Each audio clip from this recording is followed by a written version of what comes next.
And that's blocked by Turner. Shot clock down to 4. Halliburton a deep 3, and he drills it. Arians finds Warren. Here's a long 3. Was in, now Duarte, another 3. And welcome everybody to episode 5 of the Pacing Forward podcast. Again, this is a Monday episode because we had a couple other things to do over the weekend. Some prior entanglements. Also with March Madness. With March Madness taking up a lot of the viewership, we thought it would be better to maybe release this on a day where college basketball is less prevalent. So we're recording this on Sunday. You're gonna be hearing this by Monday afternoon, hopefully, if I get it uploaded by then. But that's neither here nor there. This is gonna be a pretty short episode because not a lot happened in Pacers basketball. But without further ado, let's just get to it. The quicker we finish, the better. My name is Cammy, the house that Cammy built on Twitter. You already know this by now if you are a veteran listener. If you are new, again, thank you for tuning in. Hopefully you stick around. But I am Cammy, the house that Cammy built on Twitter, and my co-host. It is Dom. What's up, everybody? Yep.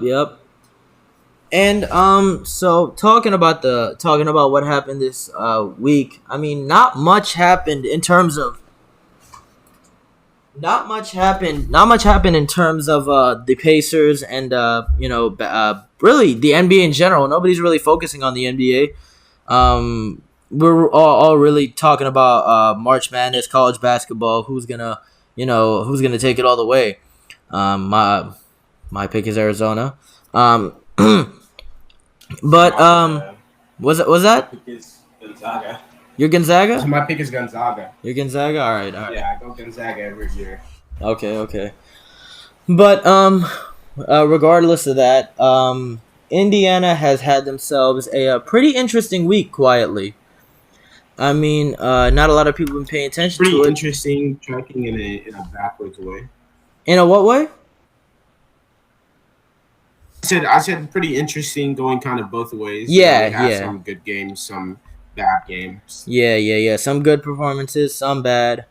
But let's talk about them. So the first game Indiana had this week was March 15th, which was on Tuesday, just past Tuesday. It was against the Memphis Grizzlies. And this one was ugly. We lost by, how much did we lose by? Around 30?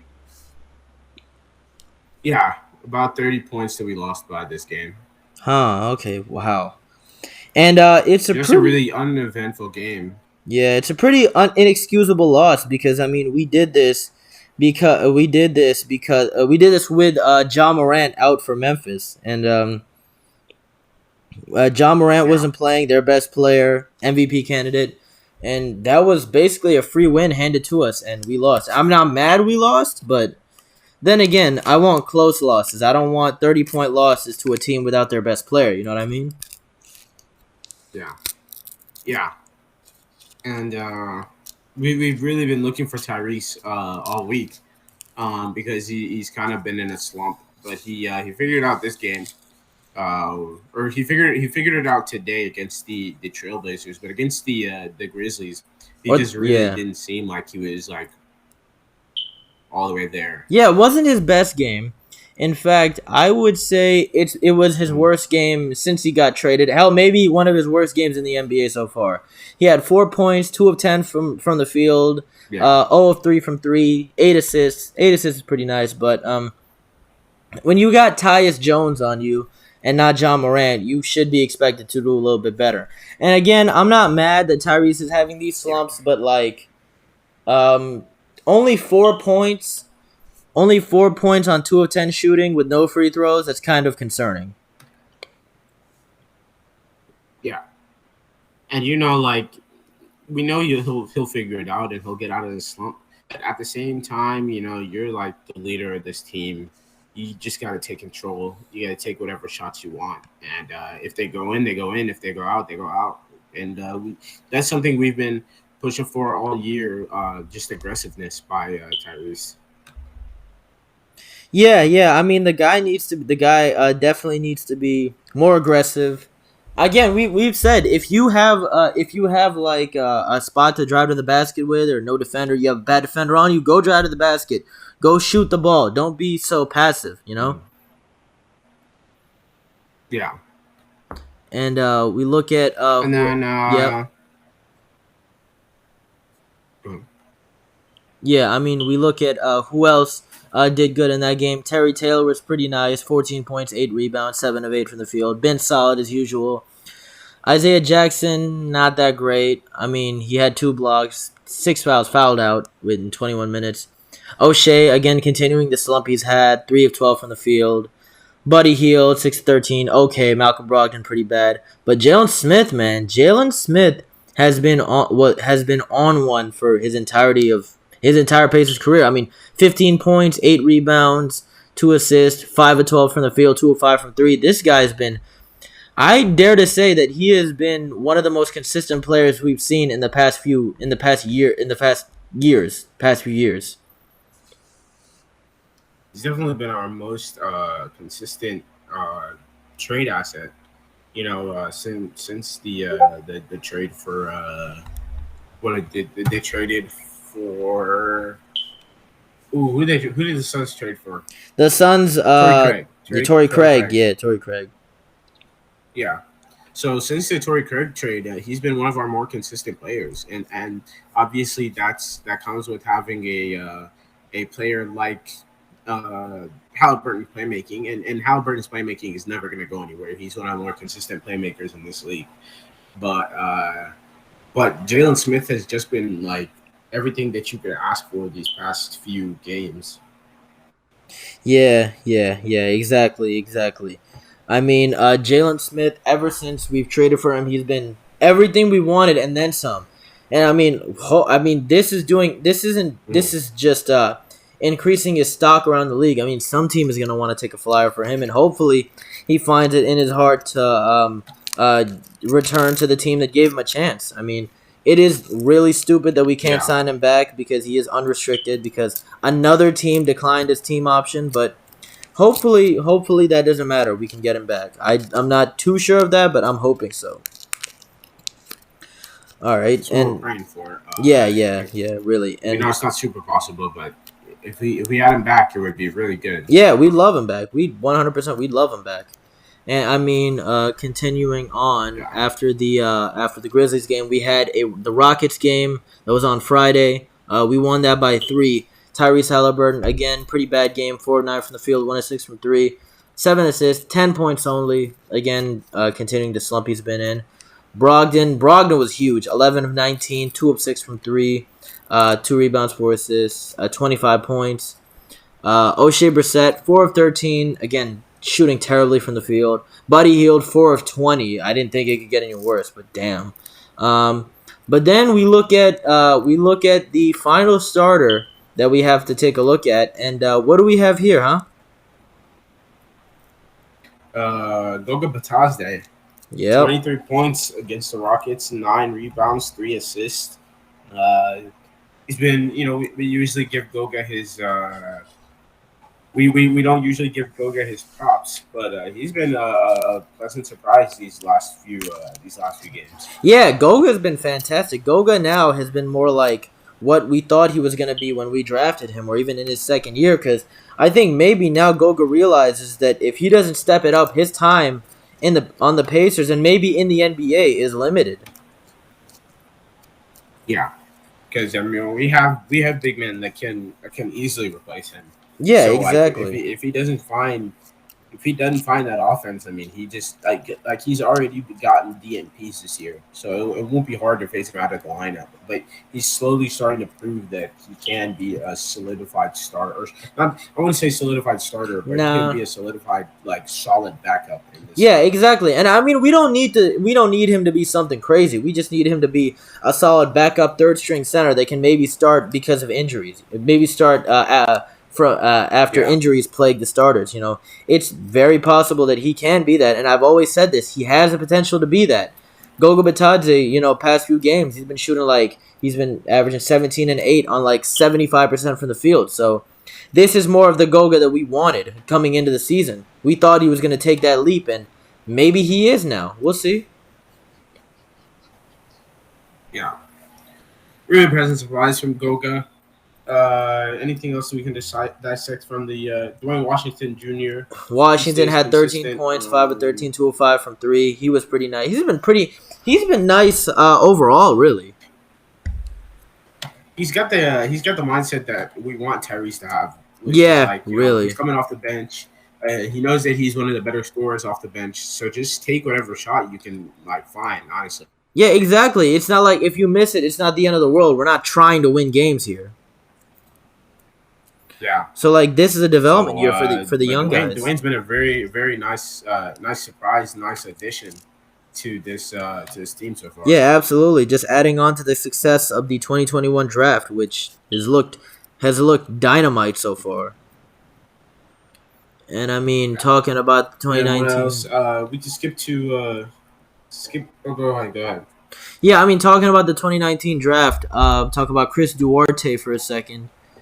Duarte has been pretty. I don't want to say concerning, but pretty all over the place because he's been out for a couple games. He's still doing pretty good when he was in. He only had 5 points against the Grizzlies, but he's been pretty good when he is playing. But it's definitely something to worry about because we need that man to stay on the court. Yeah, him and Isaiah Jackson, their biggest concern is just how long can they stay on the court for you? Yeah, exactly. And I mean, I love Duarte, I love Jackson. I think those were 2 great picks in the 2021 draft, but they need to stay on the court. They need to play. They need to play if they're going to prove they were worthy of getting picked. And I mean, they've been doing great when they have played, but we need durability out of them. Absolutely. Yeah. Yeah, but continuing on to who else were we talking about? Let's get to the game that just finished, an hour ago, I'll say. Yeah. So we started filming this podcast a little later because we were waiting for our 3:30 tea time with the Trailblazers to finish. Yes. We just beat them by 30 points again, showing Pacers. One of the things that the Pacers have been really good at is scoring the ball. Since the Tyrese Halliburton trade, and we kind of thought that it was fake after we watched the Grizzlies game. We thought that maybe that offense that we were seeing wasn't really all of that. But this game against not a great defensive team in the Trailblazers, obviously, but being able to score 123 points in regulation is always insane. Yeah, 123 points, hold them to under 100. I mean, yeah. But talking about the stars of that game, finally he rises from the dead. O'Shea Brissett finally has a great game with 24 points, 8 of 10 from the field, 2 of 3 from 3, 9 rebounds. And this looks more like the O'Shea Brissett we saw last year at the end of the season. Mm-hmm. Not even one of those things that he's been trying to do is he's been trying to chuck up a lot of threes when that really isn't his offense. He's more of give me the ball, let me find my shot. And I mean, today he found his shot more often than not. Yeah, he did. He was eating today. I mean, but I mean, I think you said about O'Shea that he can have these bad games, he can have these off nights as long as he knows how good he can be on offense. Yeah. We don't really care. We care about how good or bad you play, but if you show us that you can be, or you show us multiple times, the thing with Jalen Smith, he's shown us over and over again that he can be a good scorer, and we expect him to score well every game. Tyrese Halliburton, he's shown us that he can be a good scorer. So O'Shea having that long stretch of not being a good scorer, it's we know that you're better than how you're playing right now. You just have to prove it. Yeah, exactly. And I mean that bad stretch for O'Shea didn't worry me too much because I know he's gonna get out of it. He's a pretty consistent player. I mean, he was pretty inconsistent earlier because of the DNPs, but that was to be expected. Whenever he played, he was lights out. But I'm not too worried about O'Shea's slump. It looks like this might be the start of him getting out of the slump. We'll see, but we're doing pretty good. We're doing okay. I mean, he showed up. He showed up today. But continuing on, who else we got? We got our quote unquote new addition from the Mad Ants, Justin Anderson, who did pretty good. He had 20. He had 18 points, 6 of 10 from the field, 3 of 6 from 3, 6 rebounds, 4 assists, and he gave us probably the meme of the year with that picture that you showed me. I got the picture of him and O'Shea Brissett after the dunk. After the dunk, yeah. If you're watching on YouTube, the picture's on the screen right now. But Justin Anderson. Yeah, it's been a great week for Pacer basketball. It really has. I mean, it's been up and down, but Justin Anderson's been pretty good. 18. I don't know how long. I don't know how long he's gonna be on this team for, because he is, after all, he is 28 years old. So I mean, he could stay on the team for a while. He's not too old, but he doesn't really fit in with what we have going. I mean, neither does Buddy Hield, to be fair. But again, this offseason, we're gonna see. I expect a lot of these guys to be flipped this offseason.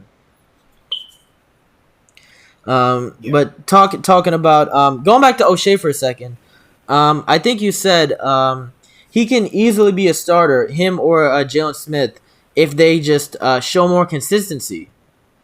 And I believe you brought up Justin Holiday as an example, former Pacer. Oh yeah, Justin Holiday. The thing with Justin Holiday was like Justin Holiday, you know that every night he's gonna bring you decent defense. Above par defense, actually, and spot up shooting. He's gonna stretch the floor.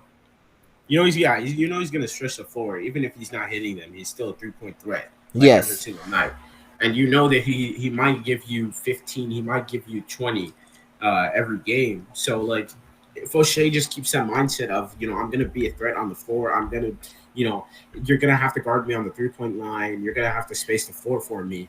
If you just keep thinking that and you just get into that habit of being a solid floor stretcher, then I mean, sky's the limit for you. Yeah, I mean, absolutely. I mean, we talk about shout out to Justin in Sacramento. I believe they're actually playing now, aren't they? Justin and his brother. Yeah, Justin and his brother Aaron. They're playing right now. Yeah, against Phoenix against Sacramento. Shout out Justin. Shout out Sabonis. I mean, Justin and I have history, as you know. He's not the biggest fan of me. I'm sure he won't Interesting history, to say the least. Yeah. I mean, he defended his brother. I'm not mad at him. I disagreed with something he said, but it's whatever. But yeah, shout out to Justin. Shout out to Aaron. Shout out to Aaron in Phoenix. He's been looks like he's been balling out over there. If you've noticed. He's been solid. I won't speak on anything he's been doing though. Yeah. I mean, he's been pretty good. Go get that ring, Aaron. Complete the holiday. What is it? The holiday brothers Trilogy. Getting rings. Yeah. Drew got one, Justin got one with the Warriors, and now Aaron might get one. But continuing on with the game that just happened, Goga Bitadze again, 6 of 10 from the field, 12 points and 2 rebounds, 3 assists. He's been pretty good going forward. Buddy Hield, pretty inconsistent. Tyrese again, not the greatest game, 4 of 8 from the field, 2 of 4 from 3, 10 points. Again, 7 assists. I mean, if this guy isn't gonna get you points, this guy isn't gonna pile on the points. He's going to distribute the ball. Yeah, he's not one of those players where like if he's I will use O'Shea as an example. If O'Shea's having a bad scoring night, you can expect that, he's not going to be in tune everywhere else as well. But Tyrese, I mean, if he's having a bad scoring night, he's still going to be a solid playmaker. Yeah, he's going to pass the ball. He's going to make plays. That's what he is. He's a playmaker. I do wish he was more aggressive, but it's whatever with that. He is a playmaker. But going forward, I mean, I want to really quickly assess the future of some of these guys on the team. Where let me bring up the full Indiana Pacers roster 1 second, because there are some interesting cases with what the future holds for them. Where, of course, let's do this. Dwayne, of course, he might stay because obviously Dwayne is pretty young I think and Dwayne for he's sure he's shown stays. good flashes. Oh yeah. One more thing. I think Dwayne and One more thing. We forgot to mention but this. TJ Warren has officially been ruled out for the season. oh yeah, completely forgot about that. Disappointed but not surprised. Yeah, really. I'm not. I mean, Uh, the guy's been out. The guy's been out since January of last year, I think.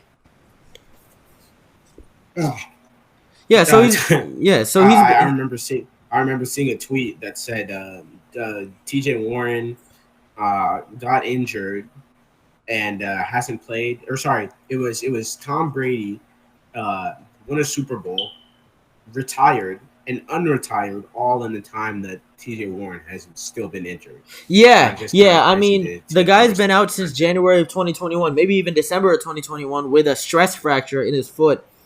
And I mean, I'm not a doctor, but I think it was more than that, honestly. Mhm. Like, there's no And if what? go ahead. Yeah, I I was mean, gonna say if some team wants to trade us a second for him, then I mean, he's here, he's available. yeah. I mean, I like what you said earlier. We have to entice them. We have to like dangle T.J. Warren over them. The idea of T.J. Warren. Yeah, like he can still be like maybe he can still be this 15 point per game scorer who's gonna give you shooting every night. Yeah. But at the same time, I think it's becoming more and more likely that we're gonna sign him to a 1 year contract, like a prove it contract on like a small lesser money than he was initially expected to take. We sign him to that contract, and then we see what happens the next season. What do you think about that? I think that's the only move that we can make, honestly. Yeah. Um, I mean, because the guy is not. if no team wants him, if Yeah. Like you were saying, uh, if no team wants him, and if his value is that low, then we might as well just because he's gonna be a free agent. We might as well sign him to a prove it deal and see what he can do. mhm. And if he's good, we get another trade asset or another player. If he's bad, we just we let him walk and somebody Yeah, else if picks him he's up. bad, it is what it is. All right. So continuing on with the guys, again, this isn't a very eventful episode, so we're trying to scrape the bottom of the barrel here. Yeah. I'm not going to talk about Miles Turner for reasons. I I think we both know what reasons they are. Yeah. If you want to know the reasons, Miles Turner does have Twitter, so Yeah. He has Twitter. He follows me on there, and I'm not going to say anything else no, you because shouldn't. I'm not trying to cause controversy. You know. All right. Let's I think it's about time that we answer some questions. Isn't that right? Time? Yeah, this early. We don't Sorry. usually do it this early, but we don't have that much to talk about, so let's do it. Kind of been milking everything else, but I think it's pretty much question time. Yeah, exactly. Let's First just get question to it. comes from our former guest Brian. Shout out You Brian. can follow him on Twitter at BullsEra22. He asks, do you think Carlisle will get fired this offseason, or do you think the Pacers will try to contend for a playing spot? Okay. All right. You can answer that question. Yeah. Let You me already get know how I started. feel Let me about get Carlisle. started. Okay. So with Rick Carlisle on being the coach of the Pacers, I think it's pretty obvious that when we signed him as a coach, it wasn't gonna be because we wanted to. We didn't have this in mind when we signed Carlisle. I think we thought that we were gonna try to get healthy and contend for a good playoff position. We didn't think that we would be rebuilding and we would trade our best player, and now we're a much younger team. So I think it's very possible he This could. is what we needed to do. What was that? I said even though this was the right thing to do, it was to rebuild because that team wasn't getting us anywhere. Yeah. That is without question. It was definitely the right thing to rebuild. But again, it was unexpected. Because, I mean, you know that not even we thought we would rebuild. Yeah, we didn't think we'd have it in us to actually pull the trigger. And Yeah, like, you know what, we're gonna yeah. Herb Simon, Kevin Pritchard, they surprised us with that. All right. But like I was saying, Carlisle isn't a rebuilding coach. I mean, he's done like short rebuilds before, of course, with Luka and the Mavs. He's done that before, but really, Rick Carlisle is a coach you want to get if you want to get playoff experience, if you want to get if you want to do something in the playoffs, not if you want to develop young guys. And of course, he's had his fair share of mess ups with our young guys. We have a few of them. So Carlisle isn't really the best coach for rookies and whatnot, for a team led by young players, but he hasn't done a terrible job of managing them. I just don't know how it's gonna be when we have those 2 picks, the Cavs picks and the Cavs pick and our own pick, which is gonna be in the lottery, the top 5 most likely.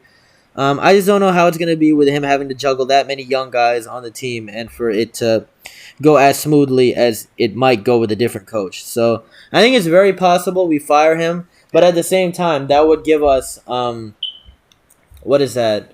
How many 19, 20, 20, 21, 21, 20. That would give us 4 coaches in 4 years, which isn't to say the least isn't a good look for Indiana. Yeah. What do you think?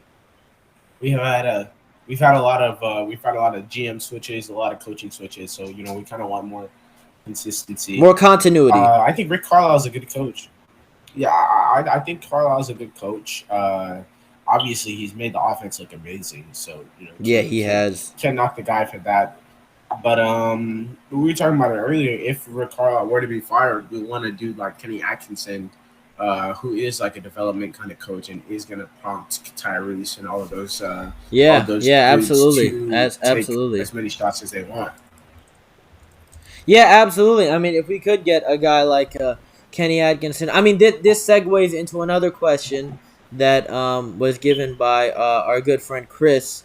He said if Indiana could have any coach they wanted, which coach would they want to get? And I like the idea of Kenny Atkinson, maybe Scott Brooks. Just guys that can develop young players, and all the guys that can develop young players and can put trust in them, not hamper them, and not like have any insane expectations for the young guys, because of course they are still developing, they are still learning, and we need a coach that'll help them through that. So that's 2 questions answered in one. There you go. But going to the second part of Brian's question. Wait. Going to the second part of Brian's question. Oh yeah, that's right. Do you think the Pacers are going to contend for a play-in spot? I think if we keep Carlisle, we're definitely going to try to contend for a play-in or for the playoffs next year. I definitely think so. Because you don't sign Rick Carlisle for a rebuild. That's extremely obvious. Like, you don't sign. I mean, especially like we don't want the rebuild to. We know like rebuilds usually last like a longer time, but we're hoping this rebuild can at least last like 2 or 3 years. Yeah. I don't want them to jump. I don't want them to jump to an ending, jump to an early conclusion, because we still have some work to do. But do I think they're going to contend for a play-in spot? I think realistically, yes, they will. I think the front office is going to say, all right, we got our young guys, we've developed some, let's try to get into the playoffs. What do you think?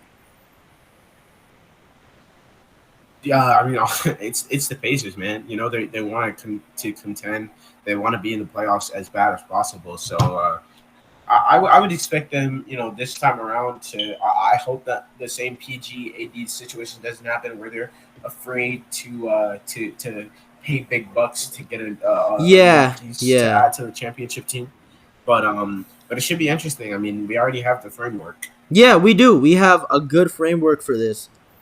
And I think if we want to contend for a play-in spot, so be it, but I'd rather have us continue rebuilding.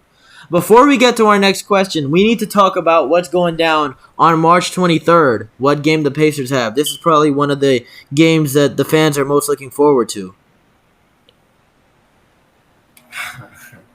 March 23rd. Hope to be there Yeah, yeah, at yeah. Gamebridge Field House. It's the return game. Sabonis coming back to where it all transpired. Yeah, yeah. Sabonis coming back returning to the scene of the crime. I hope he gets his standing ovation because he deserves it, man. Yeah, I mean, we've had our differences with Sabonis. You and I definitely. We've said things to him that probably aren't great to repeat on here. But I mean, at the end of the day, he was an all-star for us. He gave us some fun memories of that 2020 Pacers squad. Some really nice games, a game winner or two. And hopefully he'll get a standing ovation. I know we have a video in the vault ready for him. I know they have a video ready to show Sabonis. They got one for LeVert really quickly, so I know they're gonna have a good one for Sabonis.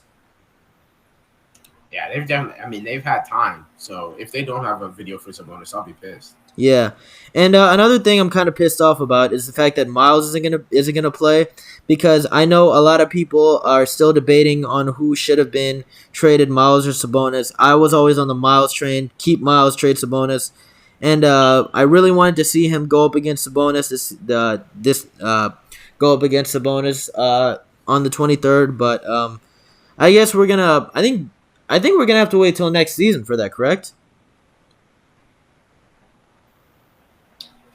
I don't know. I mean, personally, I don't want to trade Miles at all. Yeah. I'd much rather keep Miles. But in the event that he does get traded, I mean, again, I doubt the Kings definitely would have done that trade without Sabonis. Sabonis was the centerpiece. Yeah, So exactly. If Miles Exactly. gets traded, then it's whatever. Like we're not gonna be mad. We're not gonna be happy. But it all depends on what we get in return for him. So. Yeah, yeah, exactly. Because the main reason we didn't want to trade Miles is because his value is pretty all over the place. A lot of teams think he's worth this. A lot of teams think he's worth that, and they always end up undervaluing him. So we'd rather just keep Miles for the moment. But excited. Show him what he can play like with spacing. Yeah, yeah, exactly. But excited to see what we do for Sabonis in his return game, and I hope you get to watch. I hope you get to go there, Dom, because it's gonna be nice. Yeah. And what was that? I'm trying to win that game. Yeah. I'm saying if we win that game, you will definitely hear me bragging a lot. You will definitely. Even if we don't win, if Tyrese has a better game than De'Aaron, we're gonna let some agendas fly. Yeah, absolutely. We are gonna let some agendas fly. I mean, it's the thing. We win, then we can spread the agenda. If we lose, we get closer to the tank. So it's whatever. Yeah. So either way, we win. Honestly. Yeah. It's a win-win situation. All right. That was a pretty big tangent. But next question is from Trey Mann. He asked, a bad player you can never give up on. What you think, Dom? Bad player I can never give up on. Bad player I can never give up on. That's an interesting question. It is. That's kind of broad. Like a bad player in the league that I can never give up on? I guess on the Pacers. On the Pacers, I guess maybe Goga. I can never give up. Yeah. Goga. I think I'm gonna have to go with Goga, even though Goga's not. It's pretty rude to call Goga bad per se, but yeah. I think Goga. I'm going into the past. Aaron Holiday. I always had faith in Aaron Holiday. Even though no faith in Aaron Holiday. You did or didn't? I had no faith in him. Really? When did you lose faith? I lost faith. I just never. I mean, like 2 years ago, before he was traded, like the year before he was the year before he was really bad. Like I didn't respect any of it. I didn't think his game was real, and then he just proved it by having a really bad year the next one, and then he ultimately got traded. So. Yeah, he did. He got traded after that. Going on bad players you can never give up on. I mean, none of these guys are bad. Never given up on his brother though. Yeah. True. His brother. Yeah. I mean, Justin, the thing I can say about Justin, he was very consistent. He was probably our most consistent player. Yeah. But besides that, I don't think there are any technically bad players, because I want to mention guys like Jakar Sampson, Alize Johnson, but those guys were decent for us, especially Alize. Yeah. So there aren't really that many bad players per chilling se. with the Pelicans right now. Yeah, he's with the Pelicans right now. Shout out to him. But continuing on, I guess that's that question answered. Next one is from Tehran. He asks, what's the most you would extend Jalen Smith or Goga if they keep up these performances? Man. Hey, I would give Jalen Smith a 4 if you wanted to. 4 years. Yeah, legitimately. You want to be our second star? Go ahead. But the thing with Jalen, like we've said, we can only offer him around $4.7 million. So the thing with him is that he's gonna have to first accept that much, and then next offseason, not this coming offseason, next offseason is when we think about how much we're gonna give him really. But the guy's only 22 years old. I'd extend him for however much, whatever the max is for him, because the guy's really good. Now, as for Goga, you give him the max. Yeah. I mean, I'd give him the max of what he can be offered, because I know another team's gonna give him that much as well.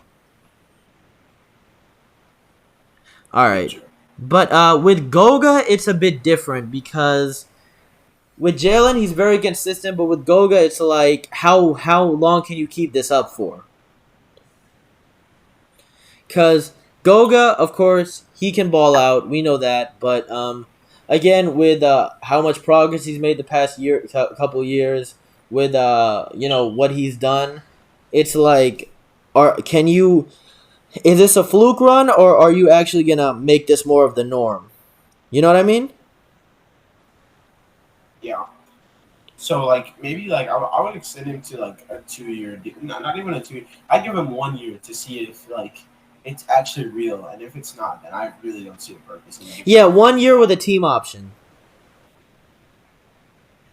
I think 1 year with a team option is the way to go for Goga, because because I don't see him as valuable or even close to as valuable as Jalen. Because the thing with Jalen is starter material. Goga really isn't. You're looking for Jalen can give you 17 and 10 every night. Goga can't. You just want Goga to be a positive in the plus minus column. That's really all you want to ask for Goga. But that's that question answered. Next question is from Chris. We mentioned him earlier. I like this one. What do you think the Pacers' history would look like if they kept Kawhi and had PG Kawhi as a duo for when they were young? What do you think of this, Dom? Well, obviously we didn't really have a lot of star power, so I don't think they would get any shots taken away from them. And I honestly. You could argue that Kawhi would have developed quicker because, we know that he found his offense somewhere along the lines in San Antonio. So I think he would have been able to find his offense a lot quicker with the Pacers. I mean, Paul George, if they were drafted around. Really? Yeah. Or if they were both drafted together, whenever they were drafted. Yeah, I mean, if they were drafted together, they would have been allowed to progress together, spend their careers together. I mean, I think we would have at least one championship. They'd be one of the better duos. I mean, they are one of the better duos in today's league. Yes, they are. They definitely are. There are 5 versions. Yeah, I mean, yeah. Yeah. Older, more experienced. Imagine if they got to grow up together. That would be pretty cool. I think we would have won a couple championships with that if we surrounded them. Because I'm assuming with PG and Kawhi on the team, Danny Granger would have less strain on him, and because of that, he would have been able to avoid injury. And that is a possibility. Yeah, and I'm assuming Roy Hibbert progresses the same. And with those 4, we just get a point guard, any point guard really. Shout out George Hill, but we can't get him in this situation. We just get a point guard, and we'll be set. I think that team could have made some serious noise in the East against the Miami Heat, and then maybe we would have won it all, because San Antonio, we go up against San Antonio, they don't have Kawhi because he's with us now. I definitely think there's a chance we could have won a couple championships. All right. Nearing the end.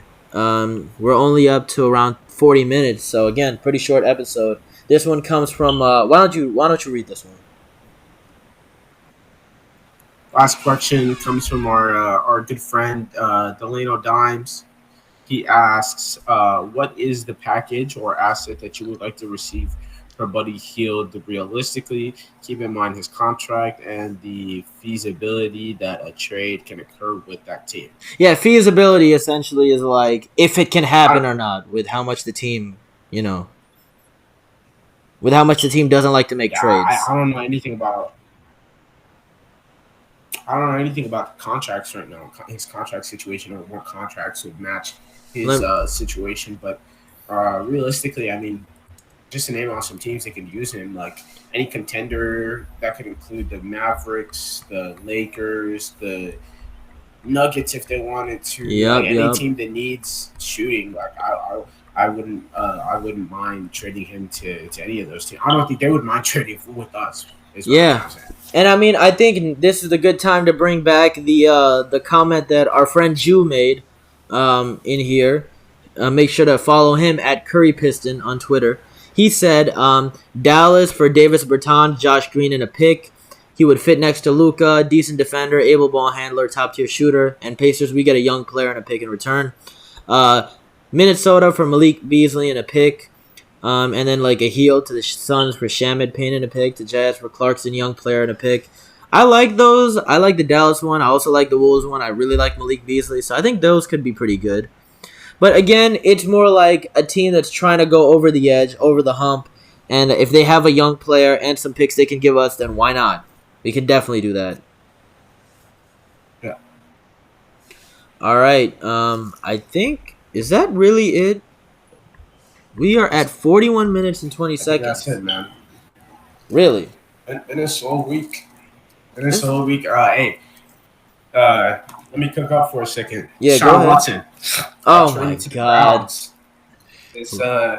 This off season, or sorry, the NFL off season.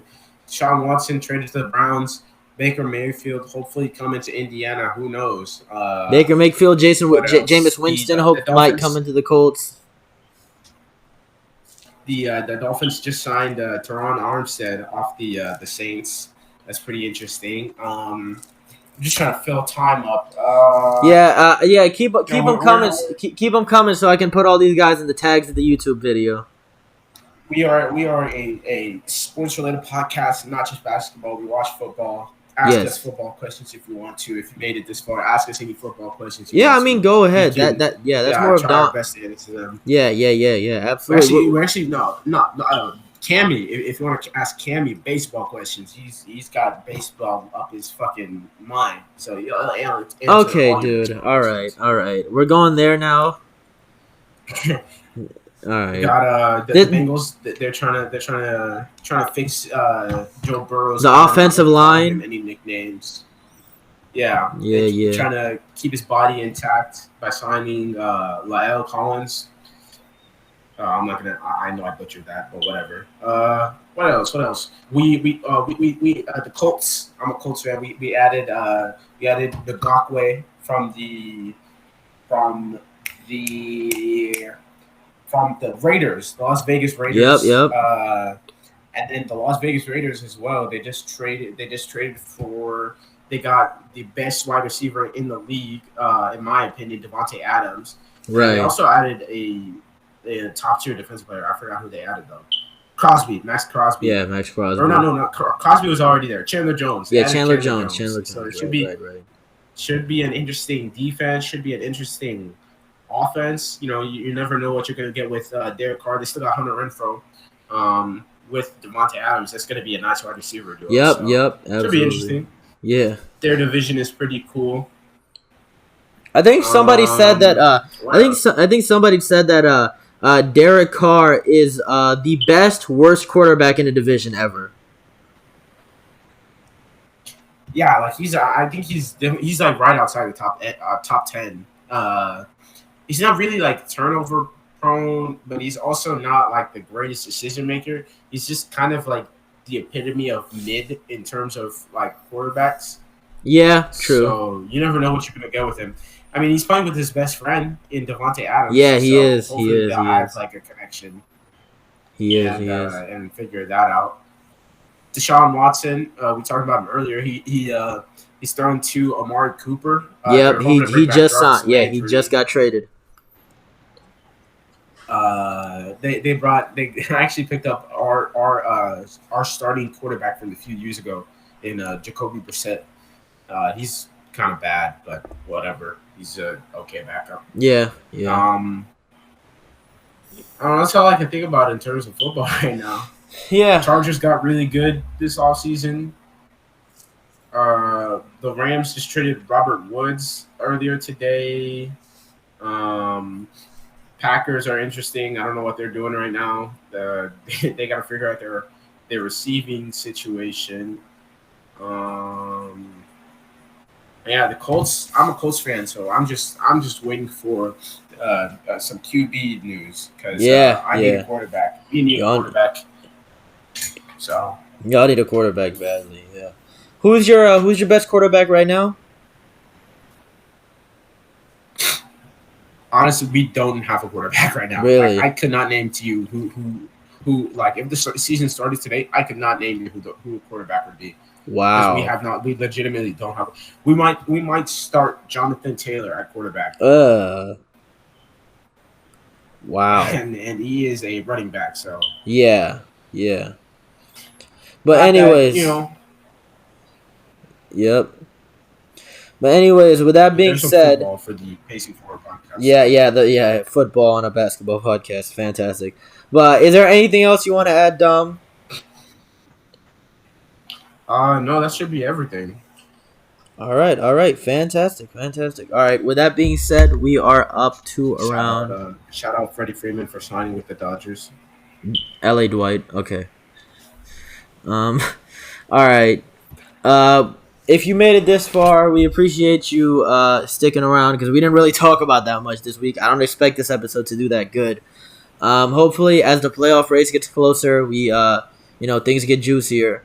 But for now, March Madness is taking over everything. If you guys want to know about who we wanted to draft, we got a lot of draft questions.